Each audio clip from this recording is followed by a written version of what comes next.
بسم الله الرحمن الرحيم نحن خلقناهم وشددنا أسرهم وإذا شئنا بدلنا أمثالهم تبديلا إن هذه تذكرة فمن شاء اتخذ إلى ربه سبيلا وما تشاءون إلا أن يشاء الله إن الله كان عليما حكيما يدخل من يشاء في رحمته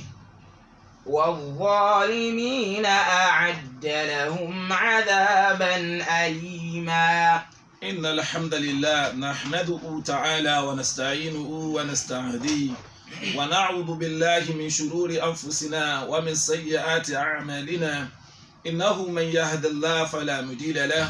ومن يضلل فلا هادي له وأشهد أن لا إله إلا الله وحده لا شريك له وأشهد أن محمدا عبده ورسوله اللهم صل وسلم وبارك على نبينا محمد وعلى آله وأصحابه كما صليت على إبراهيم وعلى آل إبراهيم إنك حميد مجيد اللهم بارك على محمد وعلى آل محمد كما باركت على إبراهيم وعلى آل إبراهيم إنك حميد مجيد lẹ́yìn ìgbà tí a dá ọpẹ́ fún ọlọ́ọ̀bá Allah subhanahu wa ta'ala a tọrọ àlékún kẹ́ àlékún gẹ̀ fún ànábì Muhammad àwọn aráalé rẹ̀ àwọn sàhábà rẹ̀ gbogbo àwọn tí wọ́n ń tẹ̀lé ojú pọ̀nà náà ti tálíkì amòfìdé afa ìpè méjì rẹ̀ àfi ń bẹ ọlọ́run àti mi àtẹ̀yìn mọ́yọ̀ wá kó nù kẹ́nà ọlọ́run ṣe wá lẹ́ni tí ó mọ ọlọ́run tí ó pàdé ọba dẹ́dà níjọ́ kan pẹ̀lú gbàgbọ́ àti iṣẹ́ tọ́lọ́ọ̀bá Allah yọ́nú sí atọrọ dáadáa fáwọn tí wọ́n ṣẹ̀ wálẹ̀ ọlọ́run tán bẹ láyé nu wọn mọ́ṣábà ṣe wọ́n pẹ̀lẹ́pẹ̀lẹ́ àwọn tó jù lọ bá àṣàlékún àforíjì fún wọn ọlọ́run gbogbo àwọn tá a jàǹfààní mà lára wọn ọlọ́mọṣábà ṣe dáadáa pẹ̀lú wọn ọláìpẹ́ méjì rẹ̀ ọlọ́run níbi tí a bá tafsiri Suratul Insan dé ọgbà ọ̀rọ̀ tí ọlọ́run bá Allah subhanahu wa ta'ala tó ti ń sọ̀rọ̀ ọmọnìyàn àdámẹ́wa bolo ń ti dá wa ìpín tá a pín sí ó wá ń sọ látọ̀yànrí nípa ìdẹ̀ra mẹ́rìírí inú dẹ̀ra tọ́lọ́ba Allah subhanahu wa ta'ala tó pa lẹ́sẹ̀ kalẹ̀ ju gbogbo olùgbàgbọ́ òdodo ìyẹn ni pé gbogbo ẹni bá fẹ́ rí dẹ̀ra tí ò sírú dẹ̀ra tí ò sálàfiwé ẹ̀ àyàfi kó tẹ̀lé tọ́lọ́ba Allah láyé torí pé tá a bá dálé kí á mọ ọlọ́run kò ní ṣiṣẹ́ ńjọ́ náà kò ní sírun bẹ́ẹ̀ ni ò ní sáwẹ̀ kódà kò ní sí sọ́dákọ̀ zakaga kò ní sí ńjọ́ náà ìyẹn ni pé ayé yìí ni gbogbo sẹ́yìn wà káfílẹ̀ lọ gbẹ̀san lọ́dọ̀ ọlọ́ọ̀ba tó dá wa ọlọ́ọ̀ba aláwọn yànnà náà rẹ bọ̀ ó bá débi wípé kánẹ́bọ̀ Muhammad gbogbo ọ̀rọ̀ tó ń sọ fún Al-Qur'an tó ní í ṣe pẹ̀lú ìròyìn àlìjánà àti ìròyìn iná àmẹ́yìn tó pọ̀ jù nínú súrà ìròyìn àlìjánà ni ọlọ́mọ ṣàṣewá lọ́mọ àlìjánà ọlọ́mọ ìyẹn ni pé kó gbà wípé òun sọ kalẹ̀ látọ̀dọ̀ òun ni tọ́rọ̀ bá wá rí bẹ́ẹ̀ gbogbo ẹni tí ó bá rálẹ̀ jọ́nà ọlọ́run bá wọ̀ yóò gbọ́rọ̀ Al-Qur'an yóò dẹ̀ fi ṣiṣẹ́ n tó wà lè jẹ́ oríṣẹ́ yẹn ṣe òun náà ni kó ṣe sùúrù nítorí ẹ̀ lójú ọlọ́run bá àlekè ọlá sọ fún pé. inna nahnu nazzalna alayka al-Qur'ana tanzila. dájúdájú àwọn ọlọ́run la sọ Al-Qur'an fún ẹ ní ti sísọ̀kalẹ̀ ìyẹn ni pé ó kọjá èrò rẹ̀ ó kọjá amúfẹ́ rẹ̀ torí pé àlìjánná ni ọba aláwọ̀ dá lójú ànábì Muhammad kò dẹ̀ ti torí ànábì dá àlìjánná so kásà sọ yẹn yẹn dáadáa ọlọ́run torí ànábì dá àlìjánná bẹ́ẹ̀ ni ò ti torí ẹ̀ dáná kò dẹ̀ ti torí ẹ̀ dá ayé khalaqallahu ad-dunya wal-akhirata wal-jannata wan-naru fiha àti iná àtàlìjánná ọlọ́ọ̀ba aláàdá nítorí èròǹgbà tó fẹ́ ó ṣàlàyé tó ń torí ẹ̀ dá wa ó dá wa nítorí káwo lè wá mọ̀ lọ́kàn ṣoṣo ká sì lè jọ́sìn fún ìyẹn ni pé nígbà tó ń sọ kalẹ̀ n tó lè járe tẹ̀lé ni wípé فاصبر لحكم ربك ولا تطع منهم آثما أو كفورا. Ọlọ́run bá Allah subhanahu wa ta'ala ó ń kí ànábì nílọ̀ ó lè ń pè lákèésí tọ́lọ́run bá Allah tí máa ń sọ̀rọ̀ fún ànábì tó ní ó mọ̀ sí nǹkan ẹ̀já mọ̀ wípé bí mathabati na'nu min atba'ihi àwa tá ń tẹ̀lé ni wọ́n bá wí torí pé kò ń wulẹ̀ tẹ́lẹ̀ tẹ́lẹ̀ sotiye lójú sọ pé wala tuti' bó tiẹ̀ jẹ́ pọ̀ ń lo dojúkọ àmọ́ àwa ní bá wí fa kullu ma ja'a min qur'ani min nadaratin fa min babi iyyaka fafhamul ishara gbogbo tó bá wà náà Qur'an tí wọ́n dojú rẹ̀ kàn nábì ntí wọ́n gbà lérò lórí ẹnikẹ́ni àwọn àlèhùnmá rẹ̀ pé ká má tẹ̀lé àfìmẹ́n àwọn olùyapa ọlọ́run àwòkẹ́fùrọ̀ àbáwọn tí wọ́n jẹ́ olùsàìmọ̀ọ́rẹ́ sídẹ̀rẹ̀ ọba dẹ́ta ọlọ́run bá Allah subhanahu wa ta'ala ó ń tẹ̀wájú ọmọ yìí pé kò sí tó lè mú ọmọ ènìyàn sọ pé ó tẹ̀lé àwọn ẹni báyìí bí ó jẹ́ pé wọ́n gbọ́ láfáyé wọ́n wá rò páwọn làwọn dára wọn látara dúkìá àbọ́lá àbí agbára àbípò kan tọ́lọ̀ ń ṣe fún wọn ọlọ́run bá aláàfin lẹ̀ pé nahnu khalaqnahum wa shaddadna asrahum wa idha shi'na baddalna amthalahum tabdila ó ló ń dá wọn ìdẹ́dà wọn bó ṣe wù tó ń ṣe dá wọn tó bá wù wọn ọlọ́run bá alá òun lè kó wọn kúrò lórí ilẹ̀ bó ṣe kàn tó ṣáájú kó ńlẹ̀ tó wà fún àmì ètò lóore ó fi wọn pààrọ̀ fún wa ó wá ń fi yé wa bẹ́ẹ̀ ló tó fi ń rinlẹ̀ yìí pé ìmọ̀nà yìí ń tó ń sọ fún wa yìí ìrántí ló jẹ́ fáwọn ohun tẹ́tíkìrà yìí kì í ṣe fáwọn àsìkò ànábì nìkan inna hadhihi tẹ́tíkìrà faman sha'a dhakara. فمن شاء اتخذ إلى ربه سبيلا. faman sha'a dhakarahu fi suhufin mukarramatin marfu'atin mutahhara káfílẹ̀ máa bọ̀ nìrántí yẹn ti wá ìyẹn ni pé faman sha'a ittakhadha ila rabbihi sabila gbogbo ẹni tí ó bá rojú rí ọlọ́ọ̀bá Allah tí ó sì rí ọnu rẹ̀ wallahi al-Qur'an ni ó tẹ̀lé ìyẹn ni pé ọ̀nà ṣoṣo kan tá a lè gbà ráàánú ọlọ́run tá a rí ọlọ́ọ̀bá Allah sìn dáadáa òní ká tẹ̀lé lànà al-Qur'an ọ̀nà kan ṣoṣo at-tadhkira tashmalu al-Qur'an wa sunnah gbogbo bàtà al-Qur'an bá ń sọ adhikir tí máa ń mention adhikir ẹgbà pé n tó ń rí fáàsì ni al-Qur'an àti kíni àti sunnah gẹ́gẹ́ bó sọ wípé inna nahnu nazzalna dhikra wa inna lahu lahafidhun ó lè rìn ṣe ọlọ́run àwa là ń sọ̀rọ̀ tí ì kalẹ̀ adh-dhikru huna bima'na al-Qur'ani wa sunnah ọ̀pọ̀lọpọ̀ lè rò yìí pé lóòótọ́ ọlọ́run lòun lòun sọ al-Qur'an sọ́sọ́ súnà bẹ́ẹ̀ wallahi ó sọ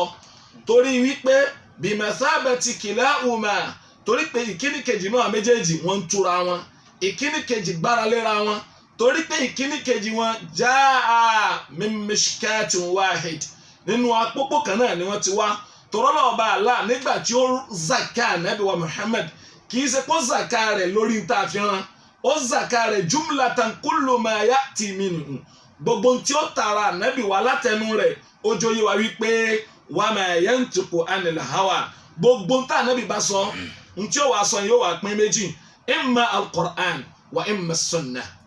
ó wà ní in huwa illa wahyun yuha ibẹ̀ làwọn olùmẹ̀sí sọ fún wa wípé a jẹ́ pé azikir minal wahyi alladhi awha Allahu ila nabiyyihi nínú sẹ́tọ́lọ̀ ọba aláàrán sànẹ́bọ̀ Muhammad tabati ẹ̀ wá wò èèyàn kan wọn ò sọ ọ̀rọ̀ ẹ̀dá kan tó bí wọ́n ṣe sọ ọ̀rọ̀ ànẹ́bọ̀ Muhammad ìkí àtọ̀lọ́ ọlọ́run kó máa bá ọlọ́run bá àṣàlékún dáadáa bá àṣàlékún kẹfà àwọn sàhábà àwọn tó dé pé awùláyé hafidhuddin àwọn ni wọ́n sọ ẹ̀sìn fún wa torí pé àbá tí má gbọ́ Kúránì yìí tí ò bá jẹ́ pé torí súnà gbogbo ọ̀pọ̀lọpọ̀ tọrọ súnà ò bá yé wa dáadáa táwọn afá ń sọ ní gbogbo ìgbà tí wọ́n ránnu ẹ̀ máa fún wa ìyẹn ni pé ọ̀nà tá a gbà dọ́dọ̀ ọlọ́run ọ̀nà kan ṣoṣo náà ni torí pé wa man yuti ar-rasula faqad ata Allah gbogbo ẹni bá ti tẹ̀lé ìrántí tó wá látọ̀dọ̀ ànábì ọlọ́run náà ló tẹ̀lé yẹn torí pé inú àpòpò kan ni wọ́n ti wá ó wá ní gbogbo ẹni bá lè gbọ̀nà yẹn irú ẹrú bẹ́ẹ̀ ló ti wà lójúmọ́ ọ̀nà tí ó fi ráàánú ọlọ́run bá Allah. wa ma tasha'una illa an yasha Allah. èèyàn kan nínú ẹ̀dá tọ́lọ́ ọba Allah dá nínú màláìkà náà àbínú àlùjànnú ká tó wá sọ pé nínú wa ká tẹ̀ sọ pé àwọn màláìkà majbul ala ta'ati Allah ọba Allah dá wọn lórí tẹ̀lé tiẹ̀ ni àmọ́ àwọn àtàlìjẹ̀nu èèyàn kan ò lè fi rẹ̀ mọ̀nà kò ní kápá láti fi rẹ̀ mọ̀nà bí ó jẹ́ pé tọ́lọ́ọ̀bà aláàbá fẹ́ bẹ́ẹ̀ ni ìgbàgbọ́ kan ò lè wọnú ẹ̀mí èèyàn tó lè ṣe ní láǹfààní àfi tọ́lọ́ọ̀bà aláàbá kádàrá ẹ̀ fún wa ìyẹn ni pé ala rasul al-balag ntó ń bẹ lórí àwọn òjíṣẹ́ ọlọ́run àtàwọn olùpèpè sójú ọ̀nà tọ́lọ́ àtòjíṣẹ́ rẹ̀ ó ní kí wọ́n múṣẹ́ ẹ̀dógóńgó wa ma ala rasul illa al-balagul mubin eléyìí tó jọ̀ràn èèyàn fún àwọn ànábì ọlọ́run àwọn òjíṣẹ́ rẹ̀ ìyọ́nà ọlọ́run kó máa bá gbogbo wọn lápapọ̀ ó ní kí wọ́n múṣẹ́ yẹn dógóńgó sótìyé lànàbì sọ fún wa lórí hadith tá a fi dìde lánàá wípé ó ní anal qasim sallallahu alayhi wa sallam ó lé mi lọ́lọ́run ní kí n pín ìyẹn ni pé kí n ṣàlàyé bó o ló ṣe rí ọ̀nà ní kí n ṣàlàyé wallahu wal mu'ti ẹni tí máa fúnni ní mọ̀nà ọba Allah ni torí pé man yahdi Allah gbogbo ẹni tọ́lọ̀ ọba subhanahu wa ta'ala tó bá fi mọ̀nà fala mudilla lahu kò sẹ́ni ó lè ṣì lọ́nà wa man yudlil ẹni tọ́lọ̀ ọba Allah ò bá kádàrá mọ̀nà mọ́ fala hadiya lahu kò sẹ́ni ó lè fi irú ẹrú bẹ́ẹ̀ mọ̀nà kódà tí màláíkà bá wá bá lónìí kan pẹ́sínẹ́lì kò lè mọ̀nà láàfin máa bẹ lọ́wọ́ ọba Allah níbàámu pẹ̀lú àdúrà tá ànábì Muhammad ìkí àtọ̀lọ́ ọlọ́run kó máa bá tó sọ wípé Allahumma ìrẹ́ ọlọ́run inni as'aluka al-huda wat-tuqa wal-afafa wal-ghina ìyẹn ni pé a máa bẹ lọ́wọ́ ìtọ́sọ́nà a rí wípé léyìí tí ò yẹ lẹ́ẹ̀márùn lójúmọ́ ẹ̀ẹ̀márùn yẹn tá a bá sí ó níye ìgbà tí ó tún jẹ́ ìyẹn ni pé bá a kírun àsùbà afẹ́ akọ̀ àkàfàtì lẹ́ẹ̀mejì alásàrì lẹ́ẹ̀mẹ́rin àyílà lẹ́ẹ̀mélòó lẹ́ẹ̀mẹ́rin tí ó máa lọ bí 17 times lójúmọ́ kí la máa sọ nínú ẹ̀. ihdina siratal mustaqim. àwọn olùmẹ̀sí sọ fún pé ihdina siratal mustaqim a máa bẹ̀ kó fẹsẹ̀ wá rinlẹ̀ kó mẹ́sẹ̀ wá dúró lórí siratal mustaqim torí pò nìkan nìdáyà wà lọ́wọ́ ẹ̀ ló fà láfi gbọ́dọ̀ máa bẹ lọ́n fẹ́ni tí ò tí gbà fọlọ́ ọba dẹ́dà nínú èèyàn ní àbínú àlùjànnú pé ọlọ́run ò mọ́sàbá sàmìnà wọn àwọn olùmẹ̀sìn wa nínú àwọn ẹni tó ṣáájú àbáwọn tá a fẹ́ bá díẹ̀ sheikh wa muhammad abdul wahab rahimahullah mujaddid al-asri ọlọ́run bá mọ́sàbá sàlékùn kẹ bàbá náà ọlọ́run nígbà tí bàbá náà kọ tíra tó pè ní al-usul as-salasa tí bàbá náà bá fẹ́ wá bẹ̀rẹ̀ ọ̀rọ̀ aṣọ fún anájọ́ ni yóò wà ní ayélujára yóò wà ní lọ́ọ́ màdájú arshadakallahu li ta'atihi ìyẹn ni pé ọlọ́run ó ṣamọ̀nà rẹ lórí àti tẹ̀lé torí bàbá mọ̀ yìí pé gbogbo ọ̀rọ̀ tó ń fẹ́ sọ yẹn ìdáyà yẹn ò sí lọ́wọ́ òun ọwọ́ Allah ló wà tẹ́bádàwó tíra yẹn kéré gan ìyẹn ni pé gbogbo ẹni tá a bá bẹ lọ́hùn tá a fẹ́ pèpè sójú ọ̀nà tọ́lọ́hùn tá a fẹ́ kó kú lọ́jọ́ ọ̀nà àná abùkátà láti bẹ lọ́hùn fún pé ọlọ́run ò bá ń sípayá agbáyà rẹ̀ Allahumma shrah sadrahu bi nuril iman tá a máa bẹ lọ́hùn pé ọlọ́run bá ń sípayá agbáyà rẹ̀ pẹ̀lú mẹ́lẹ̀ gbàgbọ́ ọlọ́run májèmálẹ̀ náà májò kú lórí ọkàn ẹnì kọ̀ọ̀kan wa o wa ma tasha'una illa an yasha Allah inna Allaha kana aliman hakima. inna Allaha kana aliman torí pé ọba Allah kana aliman ó ti mọ̀ tẹ́lẹ̀ kó tó dá wa aliman ó nímọ̀ nígbà tó dá wa tán ó mọ gbogbo bó ní sẹ́yìn ó ṣe rí ó nímọ̀ nípa wa ó mọ àwọn tí ó sì láǹfààní ó mẹni tó lè má sì láǹfààní ó kàn gbèsè àdánwò fáwọn òjíṣẹ́ Ọlọ́run pé ẹ sá jẹ kó lè jáwéjàre lé wọn lórí. Akiman ọba tó jẹ́ wípé gbogbo bíkíbi tó bá gbèsè yẹn sí bó ṣe fẹ́ nìyẹn ibẹ̀ ló dáa jù ibẹ̀ ló perfect jù ìyẹn ni pé ó ṣe gbogbo nǹkan pẹ̀lú ìdí pàtàkì kan látara wípé yóò wá rán èèyàn kan sí gbogbo ayé nígbẹ̀yìn tí ò ní rán èèyàn míì lẹ́yìn rẹ̀ Hakimam aisu wàdà àhàrẹ̀sẹ̀lẹ́ta ó jábọ̀ ọ̀jọ̀gbọ́n lórí ibi tó gbé sí yẹn ẹni tí ó jẹ tí ó mú sẹ́yìn dógóńgó òun náà ló fi síbẹ̀ abẹ́nú àánú rẹ̀ ọlọ́run mọ́yọ̀ wá kó òun kẹ́nu ọlọ́run. yudakhilu man yasha'u fi rahmatihi. yudakhilu man yasha'u fi rahmatihi gẹ́gẹ́ báyà yẹn ṣe ń tó ètò ṣáájú ọlọ́run máa ń fi ń wọ̀ òun ń wọ̀ ẹni tó ń bá fẹ́ lòójó orí kẹ́ òun ìyẹn ni pé ìbátan ò kẹ́ ìkẹ́ kí mo pè ìbátan kò kẹ́ ìkẹ́ ọba adẹ́dà ráàmà yẹn ìyẹn ni pé yudikhilu man yasha'u fil islam ẹni tó ń bá fẹ́ ló ń lè jó gba islam yìí tọ́lọ́wọ́ bá wá ṣàánú rẹ̀ tán yányán yóò wá jó rí ìsìláàmù yẹn ṣe bá ànábì ṣe mú wá torí pé a ní láti gbọ́yé dáadáa ìsìláàmù tá à ń sìn lónìí ìsìláàmù súnà tànábì ni o torí pé ànábì sallallahu alaihi wasallam òun kọ́ ló mú ìsìláàmù wá bá wa laqad ja'ala anbiya'u sadiqun pàápàá àwọn ànábì ọlọ́run tí wọ́n ṣáájú wọn ò mú nǹkan míì wá kọjá ìsìláàmù a jẹ́ pé ìsìláàmù tá ànábì mú wá fún wa ó ní kayfiyatu tatbiqu shari'ati fi zamani ila qiyam sa'a bọ́ọ̀lù á ṣe mú òfin ọlọ́run bọ́ọ̀lù á ṣe jọ́sìn fún so títí tálíkì àmọ́ òfin dé òní tá ànábì mú wa a jẹ́ pé wọ́n ní ká ànábì wá kó try láti reform láti perfect iṣẹ́ táwọn ànábì ọlọ́run tó ṣáájú tí wọ́n wá ṣe òun náà ní kí ni as-sunnah òun ni pé báyìí ni wọ́n ṣe ló máa fi pa wá láṣẹ wípé khudhu anni manasikakum tẹ́ bá fẹ́ ṣiṣẹ́ hajj ẹ gbà lọ́dọ̀ mi láàyè mi yóò máa sọ fún wa pé sallu kama ra'aytumuni usalli gbogbo ẹni tí ó bá kírun bí mo bá ṣe kí ni kó ṣe kí èmi ni ẹ wò that is only role model wa lọ́jọ́ tó ọba Allah subhanahu wa ta'ala lọ́jọ́ sọ fún wa ní suratul A'dhab ó ní laqad kana lakum. لقد كان لكم في رسول الله أسوة حسنة لمن كان يرجو الله واليوم الآخر وذكر الله كثيرا. gbogbo ẹni tọ́nà ọba aláwọ̀ tí ó bá fi wọ̀ sínú kẹ́yìn wallahi alazim ẹ mọ̀ wípé ẹni tó bá fẹ́ ni ojú ọ̀nà ànábì ni ojú tẹ̀lé lójú tó pé yudkhilu man yasha fi kíni في رحمته yóò fi wọ̀ sínú kẹrẹ̀ bó bá ṣe fẹ́. والظالمين أعد لهم عذابا أليما. والظالمين gbogbo àwọn alábòsí gbogbo ẹni tí ń sin nǹkan ní ìjọ yàtọ̀ sọ́lọ́ ọba Allah ntọ́lọ́ ló ń ṣe kalẹ̀ fún wọn ni pé أعد لهم mo ti palẹ́sẹ̀ kalẹ̀ dè wọ́n ìyẹn ni pé mo ti prepare mo tọ́jú dè wọ́n tán bá wá dé wá bọ̀ wọ́n Ọlọ́run pẹ̀lú gbogbo ọ̀nà àlàyé tí mo ṣe fún wọn yẹn tí ó bá ilé ṣe wọ́n láǹfààní. عذابا أليما. ìyà kan tí máa roni abẹ́nú àánú rẹ̀ Ọlọ́run kó jọ ìyà náà má jẹ́ ó tọ́ sí wa má jẹ́ ó tọ́ sí ẹnì kọ̀ọ̀kan náà tá a dé jọ ń lò ọlá ìpè méjì rẹ̀ Ọlọ́run gbogbo ẹ̀dá lórí ilẹ̀ ìrọ̀rọ̀ba tí máa pẹ̀ dáyà tó bá ní kí gbogbo àwa tálò tálíkì àmọ́ òfìdí ká máa wọnú àlìjánnà lọ kò sẹ́ni tí ó bí ẹ̀. ààyè sí wà tá a kọ́ sí abẹ́nú àánú rẹ̀ Ọlọ́run mọ́yọ̀ wá kó nù kẹrẹ̀ Ọlọ́run. Naam. بسم الله الرحمن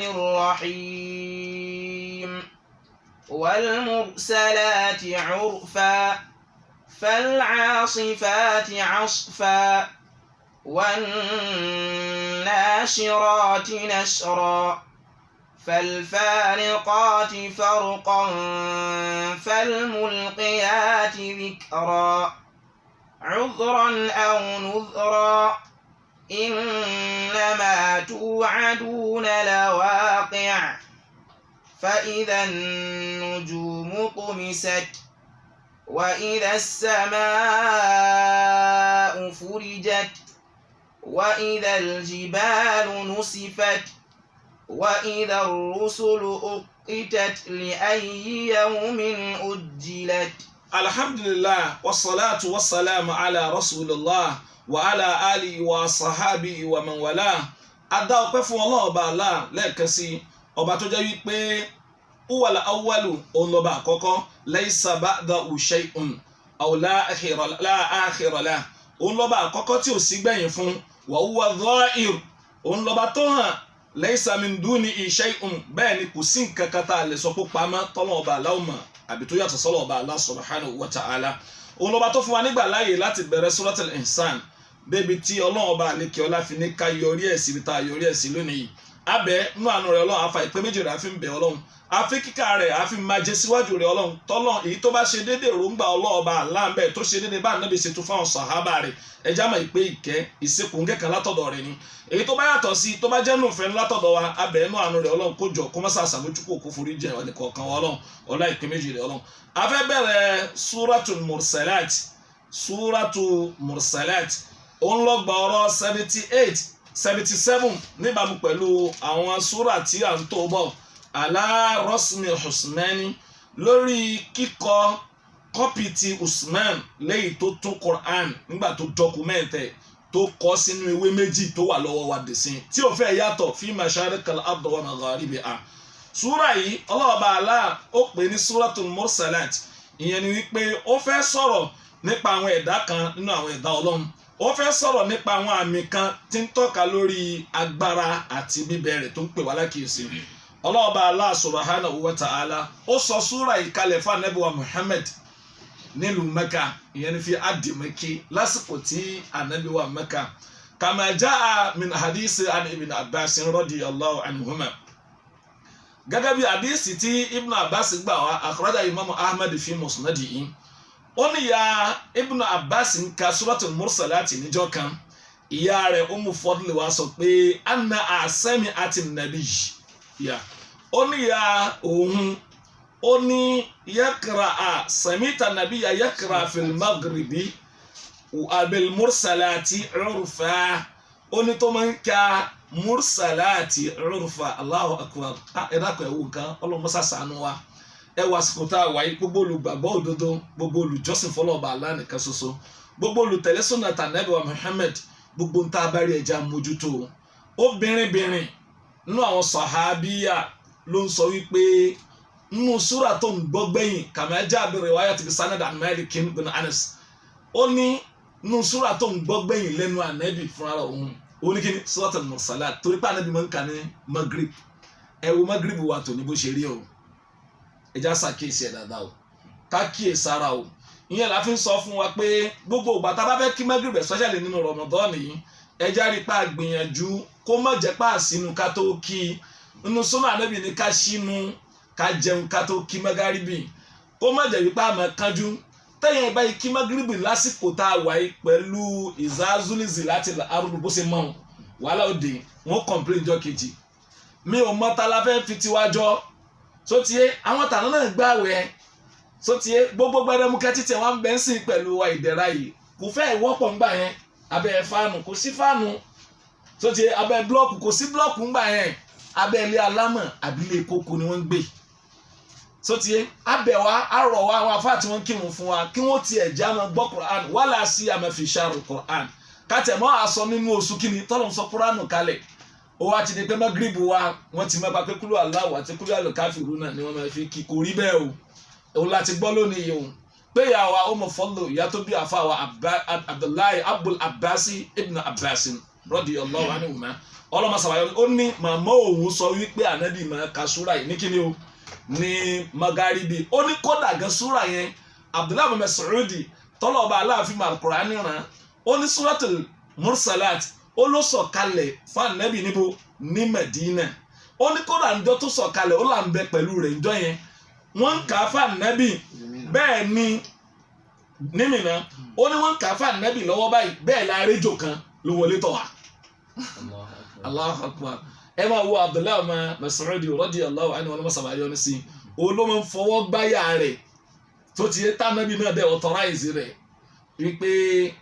khudul Qur'ani min ibn Abdu tẹ́ bá fẹ́ gba Qur'an tẹ́ fẹ́ mọ̀ ká dáadáa ẹ lọ gbà lẹ́nu ọmọ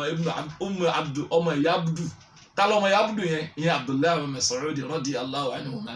olótùmọ̀ sọ wípé kò sáyà kan tó sọ̀kalẹ̀ ní al-Qur'an àfi kí n mọ bó ló ti sọ̀kalẹ̀ àsìkò wo ló sọ̀kalẹ̀ so tiye torí ta ló sì fi torí ẹ̀ sọ̀kalẹ̀ ó ní torí jọ́nà tí Suratul Mursalat ó sọ̀kalẹ̀ ó ní ejò tó sọ̀kalẹ̀ tó wọlé ńjọ́ yẹn níbi tá a jòkó sí ní Mínà so tiye ní Mẹ́kà ní Mínà wà asátì wọn àtàwọn àtọ́lọ́nù ká lọ Mẹ́kà Ọlọ́run mọ́ṣẹ́ dáhà náà lọ Ọlọ́run mọ́ṣẹ́ léwọ̀ ẹnì kọ̀ọ̀kan àti wọ́n olùgbọ́gbọ́ wa ó là wà ń bẹ̀ lànàbì ní ó yẹ ẹ lọ pa ó níbi táwọn tí wọ́n ń lé làwọn ò bá rí mọ́ òun tá ànábì ó sọ fáwọn ni wípé wúkìá ti ṣàrọ̀kùn wọ́n ti là níbi aburú yín ká máa wò kí tún ṣàrọ̀ à gẹ́gẹ́ bọ́lá ọba Allah subhanahu wa ta'ala bó ṣe lẹ́yìn náà bí aburú tiẹ̀ so subhanallah ìyẹn ni pé àwọn sọ̀hábà ní gbogbo àsìkò wọn ìṣẹ́jú tó máa ń bẹ pẹ̀lú òjíṣẹ́ Ọlọ́run bẹ́ẹ̀ ni wọ́n ń kẹ́kọ̀ọ́ bẹ́ẹ̀ ni wọ́n ń kọ́ ẹ̀wò tí Abdullahi Mas'ud sọ fún wa nípa sura yìí ìyẹn ni pé ó já mọ̀ pé ó lọ́lá Ànábì máa ń kà ní kíni ajẹ́pọ̀ àwọn sọ̀hábà wọ́n máa ń ṣe tàdíd ìgbà wo la sura wo la Ànábì kọ́dà gan sura tí máa ń kà lọ́sàn-án àwọn sọ̀hábà mọ̀ náà níbàámu pẹ̀lú àgbà wa kan tó ní kana yusmi'una qira'atahu ayana fi zuri wal asri ó nígbà mi ó máa ń jẹ́ ká gbọ́n tí máa ń kà ní zuri àtàlásárì gbogbo làṣẹ wa ni máa ti ń kà ẹ má jẹ́ àkànjú o bẹ́ẹ̀ látún fásitì rọ̀ wá dáadáa Ramadan tá a bá wo tó di lónìí tílẹ̀ òní bá mọ́ àfẹ́ bọ́nu mẹ́wàá tó ṣe kíni tó kẹ́yìn tílẹ̀ òní bá sùn jazakumullahu khairan ilẹ̀ òní tó bá ṣe kíni tó bá sùn mọ́sàdì ó sùn wá lórí dáadáa àfi káyà múra oòrùn tó sì kún ta yìí ó tún sásọ Ọlọ́run fi wá ṣe kò ń gẹ òru alálùbáríkà orí kẹ́yìn ẹ̀dá òun yóò ka Kùránì fún wa káwa náà kà ń lé káàdẹ̀ jíire bẹ́ẹ̀ kọ́ náà ọba ẹnu wọn bá tó kù ó lè ká kòrónà tó kàn ní ó ti tán pátápátá kò bá sí mọ́ tó ti yé tá a sì ráyè ìjọsìn ẹnu wọn bá tó kù yìí yóò lè gbà wá láàyè ọlọ́mọṣẹ́ àṣeyọrùn fún wọn lọ́mọ náà. Bismillahir Rahmanir Rahim wal mursalati urfa. àyà 50 ní bẹ́ẹ̀ nu súrà yìí ọlọ́ọ̀bà Allah subhanahu wa ta'ala ó bẹ̀rẹ̀ súrà náà pẹ̀lú bó ṣe máa ń bẹ̀rẹ̀ àwọn súrà tó kù pẹ̀lú kó wá ìrànlọ́wọ́ pé kó wá bá ṣe wá ìrànlọ́wọ́ látọ̀dọ̀ rẹ̀ so ti ọlọ́ọ̀bà lákì í wá ìrànlọ́wọ́ lọ́wọ́ nǹkan kan torí pé ọ̀dọ̀ ta ni ó ti wá òun ló dá gbogbo nǹkan àmọ́ fẹ́ kọ́ wa pé pẹ̀lú orúkọ mi ó wá yin rẹ̀ lẹ́yìn rẹ̀ pé òun lọ́ba àjọkẹ́ ayé òun lọ́ba àṣàkẹ́ ọ̀run. Walmursalati urfa. Walmursalati urfan ọlọ́ọ̀bà Allah subhanahu wa ta'ala lẹ́yìn tó pọ̀ nínú àwọn olùmẹ̀sìn àwọn onítafsiri sọ pé mursalat bimaana àwọn màláyíkà ọlọ́ọ̀bà Allah wọn ló búra pẹ̀lú àwọn màláyíkà yìí ìyẹn ni wípé tí wọ́n máa mú wáyìí wá bá ànábì wa Muhammad walakin sa'altu kama jaa anil ubadayni wọ́n ní sa'altu ibn Mas'udin anil mursalati urfa eléyìí báwọn afáàṣẹ pín méjì nìyẹn bẹ́ẹ̀ tí mi fẹ́ gbà wá lásìkò púpọ̀ ìyẹn ni pé àyà bíi márùn tó ṣáájú yẹn àyà mélòó pé bíi márùn tó ṣáájú yẹn àwọn afáà pín méjì lórí ẹ̀ ọ̀pọ̀ sọ wípé ìròyìn nípa àwọn màláìkà ni àwọn ọ̀pọ̀ sọ pé rárá kìí sọ̀rọ̀ àwọn màláìkà àwọn ẹ̀dá kan nínú ẹ̀dá Ọlọ́run nínú wọn làwọn atẹ́gùn wà lọ́lọ́ọ̀bà aláàfin búra ń bẹ̀ torí wáwù yẹn wáwù kọ́sàn ni so tiẹ̀ àwọn tó wá rí i pé ó dáa jùlọ táwọn olùmọ̀ tó pọ̀ jù lórí ẹ̀ ni wípé walmursalati urfa débi àyà márùn tá a ṣàlàyé yẹn so tiẹ̀ kò sí ti ń tọ́ka lórí ẹ̀ bí ó jẹ́ wípé báàdù a tùṣírù ilal màláìkà apá kan rẹ̀ ń tọ́ka sí màláìkà tápá kan ń tọ́ka sí àwọn tí ì ṣe màláìkà yẹn ni pé nípa atẹ́gùn tó pé Ibn Mas'ud sọ wípé walmursalati urfa ìyẹn ni pé ọlọ́ọ̀bà aláàbúra nígbà tí atẹ́gùn bá ń fẹ́ náà. Fal'asifati asfa. Fal'asifati asfa lẹ́yìn tí ó bá mú dáadáa tá a lè rí ẹgbà wá lórí ẹ̀ tá a tún rí àyà míì tí ó mọ sọ́pọ́ọ̀tì rẹ̀ wàl'asifa ó ní ìjì asfa nígbà tí ń bá ń kù á rí wípé tá a bá lọ wo suratul al-Hijr àbàbẹ́ ó wà ní suratul A'raf àbàbẹ́ níbi tọ́lọ̀ ọba Allah tó ń sọ fún wa wípé wa arsalna riha lawaqi'a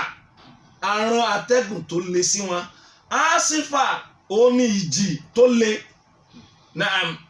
Wan-nashirati nashra. Wan-nashirati nashra gẹ́gẹ́ bí àṣàlàyé fún apọ́nà táwọn àwọn olùmẹ̀sí pín sí àwọn kan ní nashirati nashra ó la màláìkà tí wọ́n ń fọ́n ọ̀rọ̀ ọlọ́ọ̀bà aláàká àwọn kan ní rárá nashirati nashran atẹ́gùn tí mo ń kójọ tí ó padà wá di ẹ̀sùjò alóhùn ni naam. Falfariqati farqa. Wàhálà hàdà lórí eléyìí nìkan ni wọ́n fẹnu kò lórí ẹ̀ pé falfariqati farqa àwọn ọlọ́ọ̀bà aláà ló ń fi àwọn màláìkà tó jẹ́ pé fariqati farqa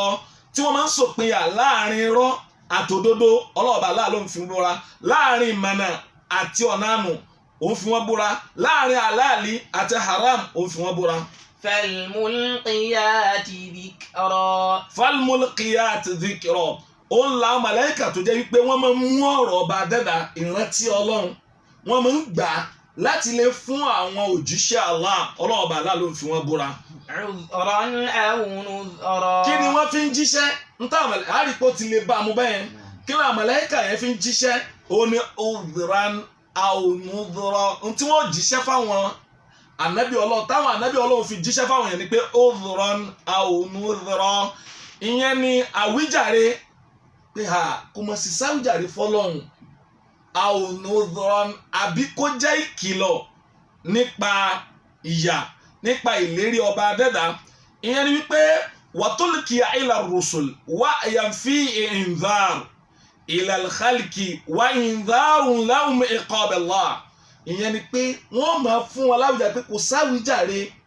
fún yín lórí tá à ń sọ fún yín à á sì ń kí yín nílọ̀ nípa ìgbámú Ọlọ́run. innama tu'aduna lawaqi'. innama tu'aduna lawaqi'. eléyìí ó máa jẹ́ ntọ́lọ̀ ọba aláǹbúra lórí ẹ̀.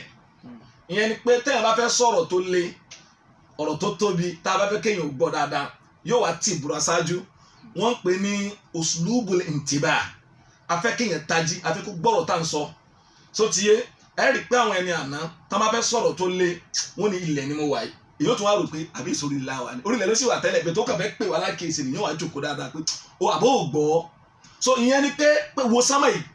ilẹ̀ yóò ga jù ẹ lọ. ìyẹn ni pé wọ́n fẹ́ pàkíyèsí rẹ̀ wọ́n fẹ́ kọ́ pọ̀ lọ́rẹ̀ kó papọ̀ kó lè gbọ́n tá à ń sọ. Ọlọ́run bá ní innama tí mò ń ti torí ẹ̀ búra yẹn tu'adun tí mo lérí rẹ̀ tí mo palẹ́sẹ̀ yẹn. lawaqi'. n tí ó ṣẹlẹ̀ ni ìjọ wo nìyẹn sáà iná ìjọ al-qiyamah. innama tu'adun ìyẹn ni pé gbogbo táwọn ànábì Ọlọ́run tí wọ́n ń kìlọ̀ rẹ̀ fún yín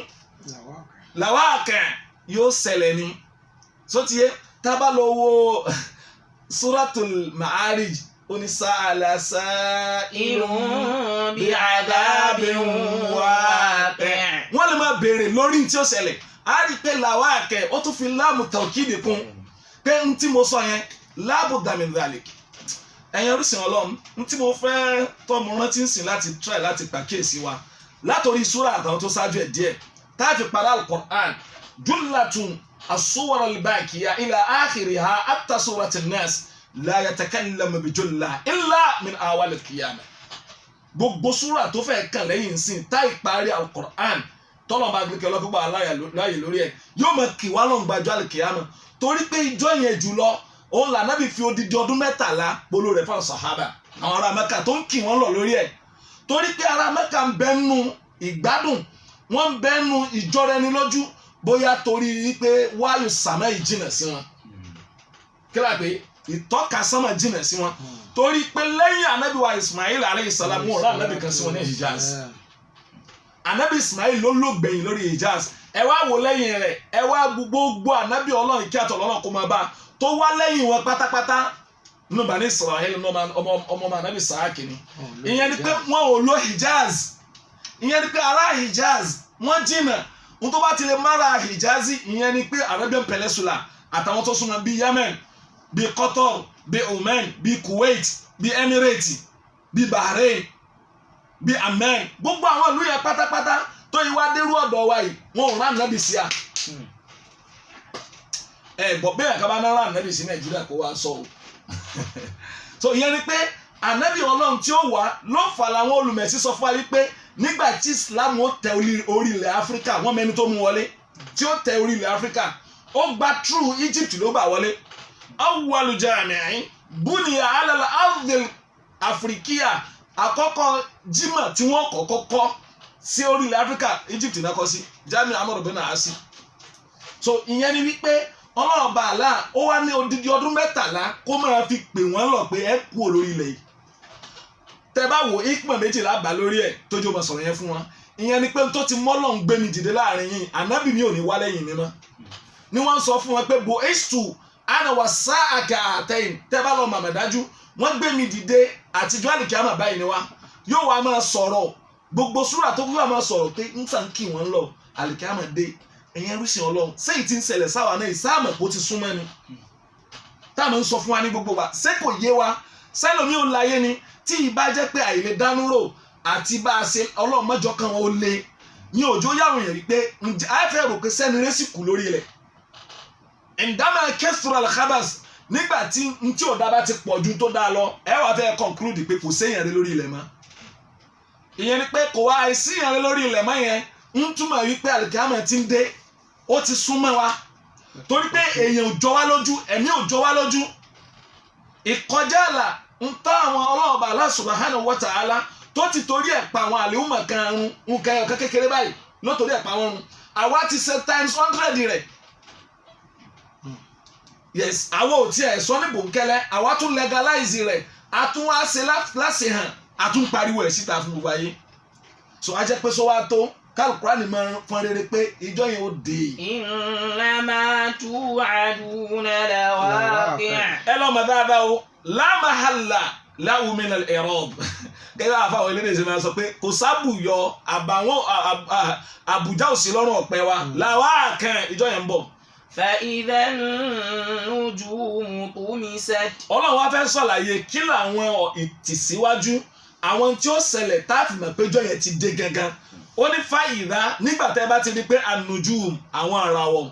tumisat tán máa ń kú bó tán máa ń ràwọ̀ kú yẹn ni pé fìtílà ni wọ́n nígbà tí ló ibà ti bínú rí ha nígbà tí wọ́n máa mú ìmọ́lẹ̀ rẹ̀ kú òun bẹ́ẹ̀ ìràwọ̀ tí ń tàn nínú ìràwọ̀ minal kawakib sayyara nínú ẹ̀ lòṣùpá wà nínú ẹ̀ lòrùn wà nínú àwọn ìràwọ̀ nínú ẹ̀ làwọn ìràwọ̀ tán ju òrùn lọ táàrí àwọn ìràwọ̀ kan tán ṣe kíni wọ́n ju òrùn lọ táàrí wọn bẹ́ẹ̀ torí pé ìjìnà tí wọ́n jìnà sílẹ̀ ni òjá náà pa ìràwọ̀ yẹn ju òrùn lọ àwọn èèyàn ó máa kọjá la wọn ní kíní ń bẹ lókè tílé ó gbà àìmọye mílíọ̀nù tí ń bẹ lókè tílé ò lè gbà kí mo pé àbí tírílíọ̀nù tí ń bẹ lókè wọn ò gbọ́dọ̀ ju ègígé kan sí wa tá a lè gbà nù rẹ̀ tí màláìkà kan ẹ̀mẹ́jà ti sọ̀rọ̀ màláìkà nínú àwọn ẹ̀dá tọ́lọ̀ ọba aláàdá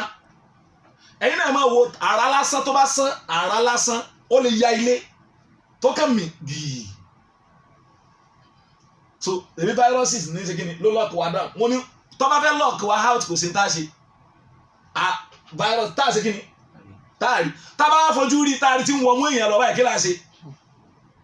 ọlọ́ọ̀bà aláwọ̀ ni tó bá dìgbà yẹn nùjúmù tumisat àwọn ìràwọ̀ yẹn wọ́n kó ìmọ́lẹ̀ kúrò lára wọn. wa idha as-sama'u furijat. lọ́jọ́ sọ fún anisúwàtú takwir ó ní wa idha nùjúmù nkadarat nkadara ó ní pé tí nǹkan kádìrú tí nǹkan bá rí rúkúrúkú tí ò sí mọ́lẹ̀ lára ẹ̀ mọ́ tó ti yé ó wá ní tó bá rí bẹ́ẹ̀ wa idha as-sama'u furijat. wa idha as-sama'u furijat ń bò pé tí ó bá ti lè ṣẹlẹ̀ bá ń sáwọn ìràwọ̀ tó wà ń bẹ̀ a jẹ́ pé sánmà tí ìràwọ̀ bẹ̀ẹ̀ kí ni ó máa ṣẹlẹ̀ sóhun furijat òun gan ti ń fọ́ ó ti ń sán. wa idha al-jibalu nusifat. wa idha al-jibalu nusifat tí bí ṣe ń ṣẹlẹ̀ lókè ni ó máa ṣẹlẹ̀ nsàlẹ̀ ẹ wo uslubul tifat pé bí ṣe ń ṣẹlẹ̀ lókè ní ọmọ kíni ní ọmọ ṣẹlẹ̀ wọ́n ní ń bọ̀ kíláàsì kíni àwọn la eléyìí tó bá rí lọ́ọ́ dá wọn dé o eléyìí ìyẹn ni pé bọ́ọ̀ ṣe ń dẹ̀ tòkè ní ti sàlẹ̀ ọ̀sẹ̀ kíni ní ọmọ yọwọ́ lójú sọ fún ọ pé wáyé ìdálẹ̀ jìbáàlì òkè nusifat yóò move òkè ó yọ ọ́ lọ́nà ọba aláǹ sọ fún aláyè kan pé yasalunaka anil jibal wọ́n wá bí ẹ. faqul yansifuha rabbi nasfa. ìyẹn ni pé wọ́n máa abi anabi sallallahu alaihi ọ̀hún tí ẹ̀ máa sọ pé alikiamu ó de kíní kan ó ṣe àwọn òkè kíní ó ṣẹlẹ̀ sí. ìyẹn ni pé yàtà àjàbùn wọ́n ṣe é mọ̀ pé kíní ó ṣẹlẹ̀ sókè yẹn òkè tó tóbi tó yìí ọlọ́run ní kíni òkè wo. ó ní yóò kú òǹbẹ yóò mọ́lẹ̀ yóò yọ kú òǹbẹ yóò wá di ilẹ̀ kọ́ ẹ́ sọ́fà a playland tẹ́ ẹ̀ ní mọ̀ pé sókè wà ń bí rí. Oya bó ní wàá ṣẹlẹ̀ kí ní ó ṣẹlẹ̀ ńgbà tó ké bá ń yọ lójú wa bó là á lọ sẹ́nu létà fi búlọ́ọ̀kù onísímẹ́ǹtì kọ́. So a gbọ́dọ̀ páyà ọba tó dá wa wọn ò gbọ́dọ̀ sọ léyìí fún yẹn èyàn ò gbọ́dọ̀ gbọ́rú súrà ìkàlẹ̀ kẹ́mi rómọ́mì ìyẹn ló fà á Abubakar Siddiq radiyallahu anhu ọlọ́ọ̀bá àlekè ọlọ́wọ́ àgbọ̀ mọ́sàlá yọ̀ọ́ sàtọ̀ sàbẹ́ tó kù táwọn máa ń ka Quran ẹkún máa ń pọ̀ pẹ̀lú wọn àwọn ìwà Quran yẹn lọ́wọ́ sọdá wẹ́wà gbogbo tí wọ́n lè ń gbọ́ ni pé bóòníjọ́ yẹn ó ṣe rí pẹ̀lú àwọn fala ya'manu makra Allah torí pé mi wọn ò balẹ̀ kí Ọlọ́run ṣe níjọ́ yẹn àwa sọdẹ̀rẹ̀ asọ́dínká wa dà àwọn ni àgbàdùn àfa kí náà ń gbádùn níbi ọ̀rọ̀ tó yẹ kí èèyàn máa sunkún ká máa ronú pé bóòníjọ́ yẹn ó ṣe rí tá a bá jí wa lábẹ́ ilẹ̀ kí là á ṣe ìṣesí wo la máa bẹ lórí ẹ̀ sotiye ìyẹn ni wípé ọ̀rọ̀ yìí ó yẹ ká lọ máa ronú pé bí ó ṣe rí ni kéde àti ẹ wọlé wa pé ilé wa tá a kọ́ ìbò ni ó ṣe kí ni ó ṣẹlẹ̀ sí àwọn ọmọ wa kí ni ó ṣẹlẹ̀ sí wọn jọ yẹn yawma yafirru al-mar'u min akhihi wa ummihi wa abihi wa sahibatihi wa banihi níjọ́ tá a máa sá fúnra wa ìgbádùn wa dà ń bẹ ojàre eré bá ìrìn dànù al-Qur'an ẹ sọ eré ibẹ̀ fún mi. Naam. وإذا الرسل أقتت. wa idha rusulu uqitat níjọ́ tí gbogbo àwọn òjíṣẹ́ jámù rasul gbogbo àwọn òjíṣẹ́ tọ́lọ̀ ọba aláàdá min ladun adam ila akhiri nabiyyina muhammad sallallahu alayhi wa sallam látọ̀rí ànábì adam bàbá ńlá wa àgbà ẹni tọ́lọ̀ ọba aláàkọ́kọ́ dá sórí ilẹ̀ tó sì kọ́kọ́ rán sọ́mọ ènìyàn tó ti yẹ tó fi lọ́dọ̀ ànábì wa muhammad uqitat jumi'at wọ́n wá kó wọn jọ wọ́n ṣe kíni wọ́n kó wọn jọ báyìí pé ó yá. لأي يوم أجلت. ọba Allah subhanahu wa ta'ala kò ti torí ẹ̀ kó wọn jọ ó ní wa ashraqatil ardu bi nuri rabbiha. وجيء بالنبيين والشهداء وقضي بينهم بالحق وهم لا يظلمون. wa ashraqatil ardu bi nuri rabbiha ó níjọ́ tí a tẹ ìmọ́lẹ̀ ọba Allah ọba tó dá wa tó dá sánmà tó dá ilẹ̀ yóò tẹ ìmọ́lẹ̀ sórí ilẹ̀. wàwúdi alkitab àwa gbẹtìrà àwọn ẹsẹ wa wọn gbé kalẹ̀ wàjíà bí nàbì yìí wọn wà má àwọn ànábì Ọlọ́run wọn kó wọn wá wá ṣùhàdá àtàwọn tí wọn jẹ́rìí lé wa lórí wọn kó di yàbẹ yìí nà hàn Ọlọ́run ni àwa ṣe ìdájọ́ lórí wọn níjọ́ yẹn gan àwọn ànábì Ọlọ́run kò sí tí wọn máa pariwo kọjá nafsi nafsi ẹ̀mí mi ìyẹn ni pé wa idha rusulu uqitat níjọ́ tá a kó gbogbo àwọn òjíṣẹ́ Ọlọ́run bá là á kó wọn jọ a jẹ́ kí wọ́n máa bọ̀ níjọ́ tá a fàsìkò sí pé ó yá òní ni. لأي يوم أجلت. لأي يوم أجلت torí ìjọ wo náà fi fàsìkò sí báyìí torí ìjọ wo. ìyẹn ni pé ọlọ́ọ̀bà àlá ó fi ìjọ yẹn lẹ́ẹ̀lẹ́ jamu urusul àwò ejima urusul ìkó àwọn òjíṣẹ́ jọ ó ti kọ́kọ́ ṣẹlẹ̀ rí fún ànábì wa Muhammad kí àtọ̀dọ̀ Ọlọ́run kó máa bá ànábì ráwọn òjíṣẹ́ Ọlọ́run ó rí wọn lórí ilẹ̀ ó tún rí wọn sámà wọ́n tún wá pàdé lẹ́lẹ́kẹta níjọ́ al-qiyama torí pé yawmal Isra wal Mi'raj níjọ́ tá ànábì ogun sámà lọ usra bihi min masjidil haram ila masjidil aqsa wọ́n mú rìnrìn òru láti mọ́sálásí harami Mẹ́kà wọ́n wá mú rìnrìn òru dé mọ́sálásí tó wà ní Jerusalem ní Bethlehem so kánábì ò tó dé masjidil aqsa wọ́n wá kó gbogbo àwọn ànábì Ọlọ́run kó wá pàdé rẹ̀ so ti ìjọ yẹn làwọn olùmẹ̀sí wọn sọ fún mi pé yawma inqilabi dawlatil isra'iliya ila dawlatil ismailiya níjọ yẹn ni wọ́n change transitions ìṣèjọba àwọn ànábì Ọlọ́run látọ̀dọ̀ àrọ́mọdọ́mọ Israẹli padà sọ́dọ̀ ta ni ọmọ ànábì Ismail Ọlọ́run padà àwọn ànábì ìjọ yẹn nígbà tí ó tún wá máa padà lọ ń gbọ́n kírun tán tó kírun fún ọ ní imam kálukú wọn padà sáàyè wọn ní sánmà ó wá ẹsẹ̀ wọn rí wọn ládàáyọ̀ kọ̀ọ̀kan wọn ń sálámà sí wọ́n wá pàdé lèyà yawmin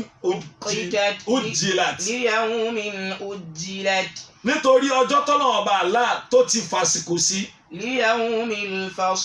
liyawmil fasl Ọlọ́run níjọ́ yẹn yóò jẹ́ yawmil fasl hadhihi min asma'i yawmil qiyamah nínú ọjọ́ nínú ọkọ̀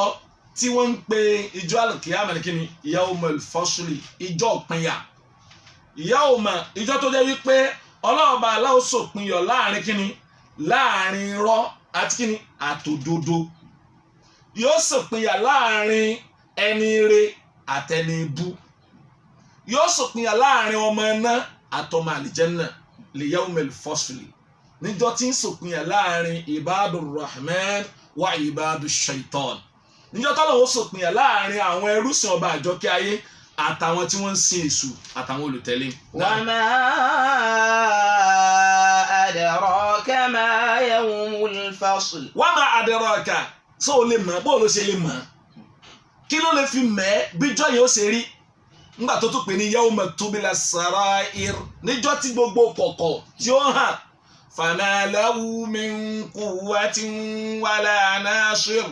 níjọ́ tí ò ní ságbára lọ́dọ̀ ẹ̀dá kankan kò ní tẹ́lẹ̀ kò ní níjọ́ náà bẹ́ẹ̀ ni ò ní sáláràn sí fẹ́ dá kan àyàfi tọ́lọ̀ bá fún níyọ̀ǹda ó wá níjọ́ yẹn wa ma adraka tọ́rọ̀ tẹ́yìn bá fẹ́ kọ́rọ̀ kalẹ̀ pé ṣé wọ ọ̀dẹ́bàdàn rí ọmọ òkè láìpo tí a mọ̀ pé wọ́n ń jó yé pé òkè yẹn ó ní kíni. wa ma adraka ma yawmul fasl. kí ló lè fi mẹ́ tọ́ lè mọjọ́ yẹn ìjọ ìjẹ́ wájú ẹ̀ fún ẹ. wailun yawma'idhin lil mukaththibin. wailun ìyẹn ni kí níjọ́ yẹn yawma'idhin wailun lil mukaththibin níjọ́ tá à ń sọ yẹn tí mo fẹ́ sọ júwe rẹ̀ fúnra ànábì ìgbéjìnà sí kí Ọlọ́run bá Allah yóò máa bá àwọn olùpẹjọ́ náà nírọ́. Ìyẹn ni pé gbogbo àwọn tó sọ péjọ́ náà ò ní wá sótìyé innama tu'aduna lawaqi tí mo ní ó ṣẹlẹ̀ táwọn ní rárá èrè òjíṣẹ́ Ọlọ́run irọ́ ló ń pa. Táwọn ànábì àwọn òjíṣẹ́ àwọn tí wọ́n tẹ̀lé àwọn òjíṣẹ́ Ọlọ́run tí wọ́n gbaṣẹ́ lọ́wọ́ wọn ìyẹn àwọn olùpẹ ọmọ ènìyàn padà sójú ọ̀nà Ọlọ́run bá Allah tí wọ́n rán wọn létí iṣẹ́ táwọn ànábì Ọlọ́run wá jẹ́ fún wọn. Gbogbo àwọn tí wọ́n bá wá péjọ́ náà nírọ́ wọ́n sọ fún wọn jọ ẹ pé wailun àwọn olùmẹ̀sí wọn sọ fún wa pé wailun wọ́n ní wadin fi nari jahannam wọ́n lọ́gbọ̀n kan nínú ọjà àná pé ibi táyé yìí ó kángun sí ni lẹ́líkìní للمكذبين àti ẹ̀tún lè rò dáadáa lóòótọ́ o lil mukaththibin gbogbo òkúrọ́. A jẹ́ wípé ó lè kó gbogbo ẹni tó fẹ́ràn rọ́ tí ń fi rọ́ tàn wá tí ò ní míì tí ń sọ kọjá rọ́ lọ Ọlọ́run ntọ́lọ́wọ́ bá aláwọ̀ sọ mọ̀jà bá wọn sọ Ọlọ́run má jẹ́ kí ìfẹ́nu ó gbé wa sọ ntọ́lọ́wọ̀ ò sọ má jẹ́ kí ìfẹ́nu ó gbé wa sọ ntànàbí ò sọ. Ìyẹn ni pé má jẹ́ ti torí àtẹnujẹ ká parọ́ mọ́ba tó dá wa sótìyé irọ́ èèyàn gbọ́dọ̀ jìnnà sí pọ̀ torí pé jọ́nà ń táwọn èèyàn pé rọ́ ni tó bá dọ́dọ̀ ọba dada torí tí ó jàbí tí ó dà yóò padà dẹni tí ó kábàámọ̀ lọ́dọ̀ ọba tó dá. Wọ́n ní ìyá kan lójú ayé òjíṣẹ́ Ọlọ́run sótìyé ló wá ń sọ fọ́mọ rẹ̀ sallallahu alaihi wasallam obìnrin ó ń sọ fọ́mọ rẹ̀ pé tààl òtíkà sótìyé wọ́n fẹ́ tan ọmọ yẹn mú ẹ bá ṣe máa tan ọmọdé pé wá gbà Ànábì wa ní kí ló fẹ́ fún ó ní mo fẹ́ tàn án wọlé ni. Ànábì ní tó bá ilé wá tó bá ilé fún ní tó sọ pé o fẹ́ fún yẹn kutibat alayki kadhiba wọ́n sì kọ́ ní rọ́lé ẹ lórí. Eléyìí sẹ́nà pé eléyìí kò mọ̀ níjọ́ náà kò ní parọ́ mọ́. Kí wọ́n ní àwọn tó jẹ́ wípé atúrọ́ tàbí èlùbọ́ ni wọ́n irọ́ torí pé kò sí tí mú yẹn parọ́ òun náà ni bí ò jẹ́ wípé taqlibul haqa'iq kéèyàn ìtọ́jú òdòdó kọ́sí kí ni ká fẹ́ change rẹ̀ àwọn àmọ́ wá irọ́ bẹ̀rẹ̀ irọ́. Ẹlẹ́ẹ̀kejì òun náà ni pé ìmọ̀lìjà in àwòlímẹ̀ nítorí kò sí tí mú yẹn parọ́ kọjá kí ni iyì àbí ń wá yòròyòrò ayé kò jù bá ń lọ Ọlọ́run má jẹ́ irú ẹ̀ ṣẹlẹ̀ sí wa Ọlọ́run. Naam. ألم نهلك الأولين كرر الله تكرر هذه الآية في هذه السورة حوالي 11 مرة. ẹ̀mọ́kànlá lọ́lọ́ọ̀bá aláàtòrí ويل يومئذ للمكذبين. ẹ sì lè yọ̀kan tẹ́lá lè yọ̀kan fóònù rẹ̀ yóò dàrú yóò dàtúmọ̀ súrà yẹn rú bí ṣe ń bá bọ̀ yẹn torí pé yóò wí lẹ́yìn ìgbà tó bá fi nǹkan kan rinlẹ̀ pé sódodo ni tó bá ti dódò dodo ni ẹgbẹ́ òmò bá gbọ́ ẹni bá pè ní rọ́ ó ti yé wa naam ó wá ní ألم نهلك الأولين. ó fẹ́ pè wọ́n tó fìmọ̀ gbọ́dọ̀ tí mò ń sọ fún ẹ kì í ṣe rọ́ alam ǹjẹ́ kì í ṣe wípé wọn ò mọ̀ wọ́n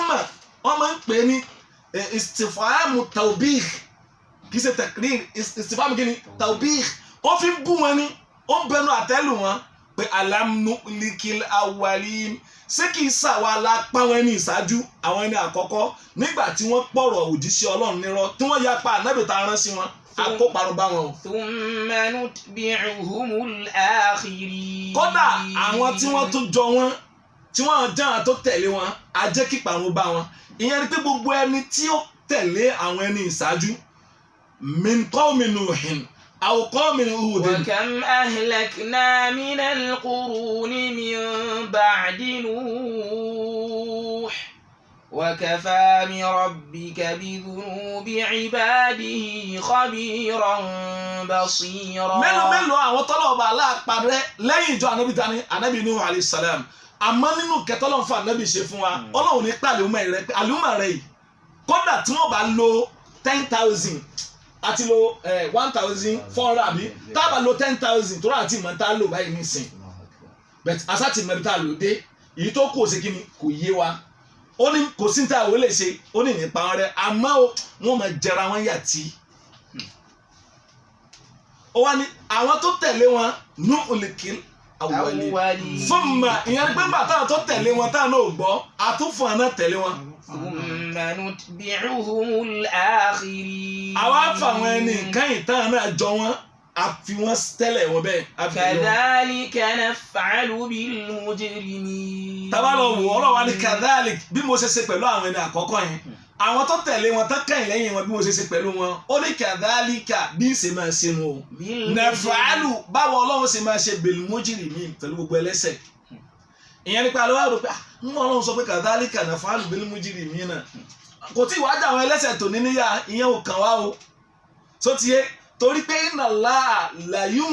la yumli lidh-dhalim ọba tí máa ń rọ alábòsí láre ó máa ń lọ lára hatta idha akhadhahu lam yuflit yóò lọ yàn lára ẹni tó jẹ́ alábòsí ẹlẹ́ṣẹ̀ yóò lọ lára lórí nǹkan méjì bóyá yóò túbá ẹlẹ́ẹ̀kejì tí ń fi gbàmú tí òfin ní bọ́ ọlọ́run gbà wá mú ọlọ́run síwá lẹ́ni tí ó túbá kó ń di ẹ̀ṣẹ̀ náà. wailu yawma'idhin lilmukaththibin. wáìlù ọlọ́ọ̀bá aláàtún ní àníṣe ìgbéjìnà síkẹ́ ìyà tó tóbi kó máa bá àwọn òpùrọ́ níjọ́ yẹn. alam nakhluqkum min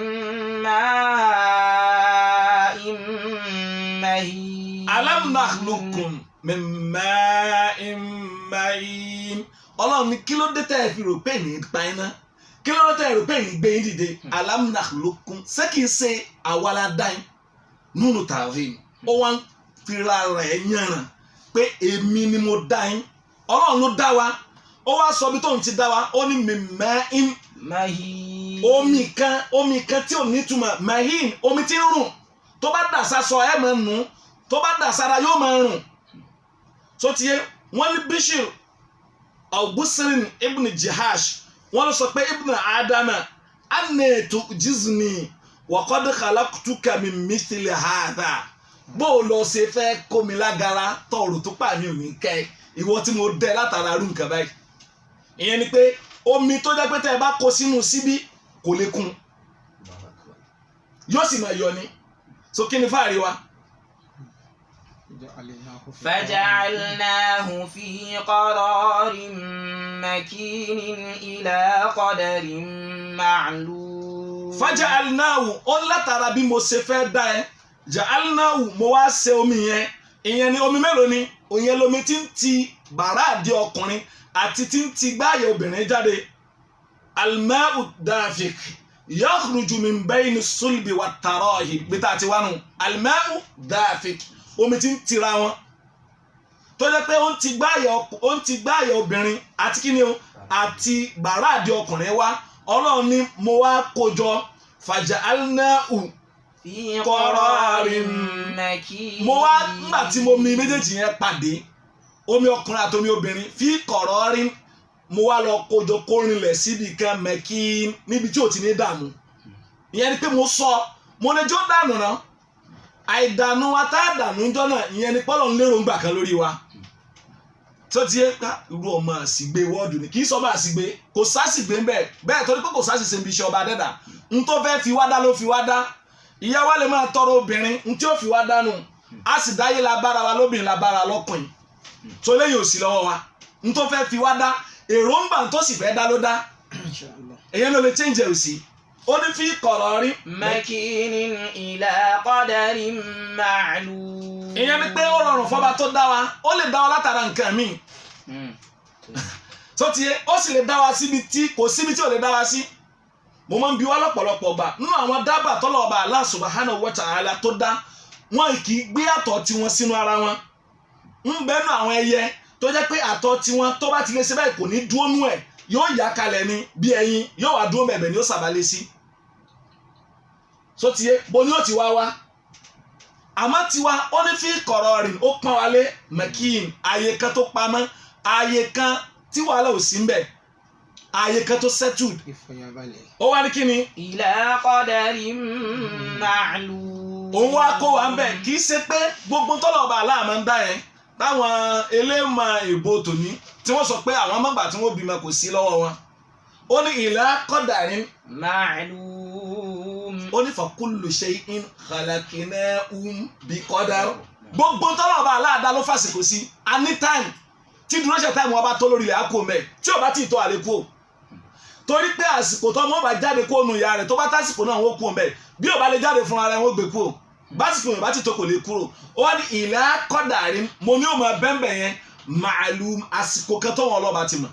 tábà lọ wò ó torí àsìkò ó ní wa wassayna al-insana biwalidayhi amalatu ummu wanan ala wa'nin wa amlu wa fisaluhu 30 sha'ran ó ní 30 sha'ran hadhi aqallu mudda làwọn olùmọ̀ sọ pé aqallu muddatil haml èyí tó kéré jù nínú àsìkò tọ́mọ nìyẹn máa ń lò nínú ìyá rẹ̀ 6 months ni that means anything 6 months ọmọ nìyẹn lè ṣe kí ni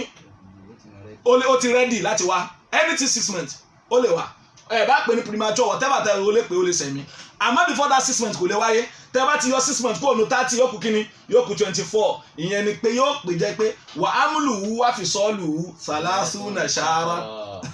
ìyẹn ni pé within 30 months àti jíjẹ àti mímu àtọyún rẹ̀ àti tíyà rẹ̀ ó fi lè free rẹ̀ tani ọmọ ìjálẹ́nu ọmú within what 30 months ni ìlà qadarin ma'lum. ìyẹn ni pé mo lásìkò tí ó lò bá a ṣe lásìkò tá a lò nínú ìyá wa bẹ́ẹ̀ la lásìkò tá a ṣe kíni tá a lò lórí ilẹ̀ abẹ́nú àánú rẹ̀ ọlọ́mọ́sá yọ ní sí wa kó jọ kó foríjì wa àsìkò tán fún wa gbogbo àkígbà tí ó bá tó mọ́jà kábàámọ̀ pa àwa yọ ọlọ́run Allahumma aj'al ayra hayamina yawma nalqaka fi jẹ́ kó jẹ́ èyí tí ó lóore tí ó dáa jù ní ọjọ́ tá a lò láyé ọjọ́ tá a pàdé rẹ ni ọlọ́mọ́sá sànù wa rahmina fawqa al-ardi wa tahta al-ardi wa yawma al-'abdi ilayka ya rabbal alamin subhanaka Allahumma bihamdik ashhadu an la ilaha illa anta astaghfiruka wa atubu ilayk subhana rabbika rabbil izzati amma yasifun wassalamun ala al-mursalin walhamdulillahi rabbil alamin.